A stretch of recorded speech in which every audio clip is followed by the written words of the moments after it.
സിരകളിൽ ഇരച്ചു കയറുന്ന മെത്തംഫെറ്റമിൻ വാറ്റിയെടുക്കുന്ന കെമിസ്ട്രി അധ്യാപകനായ വാൾട്ടർ വൈറ്റിനെയും അയാളുടെ സഹായി ജെസി പിങ്മാനെയും ഓർമ്മയില്ലേ? അതിനായി ഒരു സഞ്ചരിക്കുന്ന ലാബ് തന്നെ സെറ്റ് ചെയ്ത ബ്രേക്കിംഗ് ബാഡ് എന്ന സൂപ്പർ ഹിറ്റ് പരമ്പരയിലെ കഥാപാത്രങ്ങൾ മലയാളികൾക്കേറെ പരിചിതമാണ്. കേരളത്തിൽ അങ്ങോളം ഇങ്ങോളം MDMA-യുടെ ഒഴുക്കും ഉപയോഗവും സാധാരണ സംഭവമായിരിക്കെ നാം സ്ക്രീനിൽ മാത്രം കണ്ടു പരിചയിച്ച മെക്സിക്കൻ അധോലോകത്തിന്റെ മയക്കുമരുന്ന് ഇടപാടുകളുടെ രീതിശാസ്ത്രം പയറ്റിയ ഒരു ഭാരതീയ ബ്രേക്കിംഗ് ബാഡിന്റെ കഥയാണ് പറയാൻ പോകുന്നത്.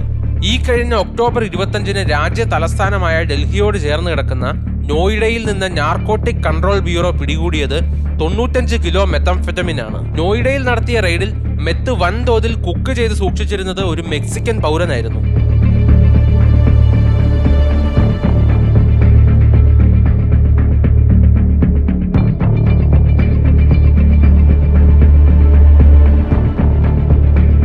നോയിഡയിൽ വാടകയ്ക്ക് താമസിച്ചിരുന്ന അയാളെ ചോദ്യം ചെയ്ത പോലീസ് മനസ്സിലാക്കിയത് ഞെട്ടിക്കുന്ന വിവരങ്ങളാണ്. ഇന്ത്യക്കകത്തും വിദേശത്തേക്കും കയറ്റുമതി ചെയ്യാനും നോയിഡയിൽ നിർമ്മിക്കുന്ന മെത്തിന്റെ ക്വാളിറ്റി ഉറപ്പുവരുത്താനും ലോകത്തിലെ മോസ്റ്റ് വാണ്ടഡ് ഡ്രഗ് കാർട്ടലുകളിൽ ഒന്നായിരുന്നു അയാളെ ഇങ്ങോട്ട് അയച്ചത്.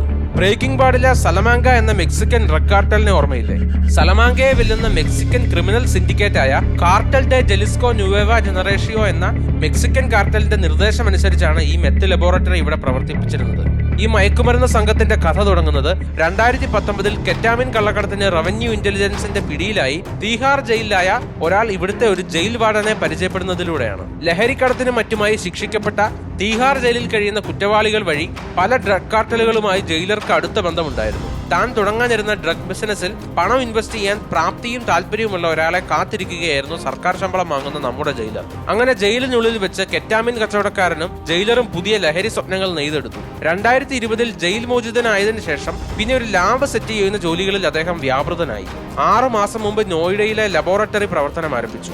ഈ വർഷം മാത്രം നാർക്കോട്ടിക് കൺട്രോൾ ബ്യൂറോ റെയ്ഡിൽ പിടിച്ചെടുത്ത 5ാമത്തെ ലബോറട്ടറിയാണിത്.